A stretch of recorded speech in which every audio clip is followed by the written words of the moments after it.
Guys, may papakita ko sa inyo yung bagong model ng CCTV. Ito oh. Oh, di ba ang ganda? Ito yung ating bagong labas na B380 Pro CCTV na 3 lens. Ayan.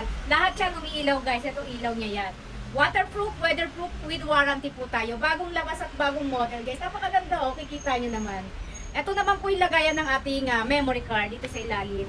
Andyan din yung reset button niya. Ayan, dito. Yung matanggal. Wait lang guys. Ayan. Ayan, kikita nyo guys. Tapos ito naman yung on-off niya. Ito yung on-off niya. Solar po pala ito ha. Solar tayo. And dito yung on-off niya, saka yung charger. Tayo matanggal. Ayan. Yung charger niya. On-off and charger natin. One set tayo guys. Ito yung box niya. Ayan. Ito yung box niya guys oh. Ang ganda guys. Ang ganda na ito. Solar siya. Ito yung kanyang solar panel. Ayan yung solar panel natin. Nakasiryado pa yan oh.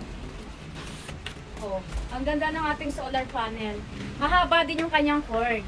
Ayan guys. Solar panel natin. And then may accessories pa siyang kasama.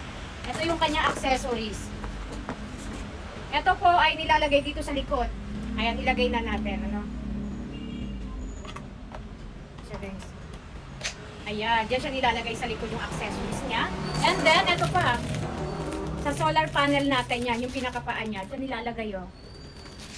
Tapos ito tayo guys, ayan.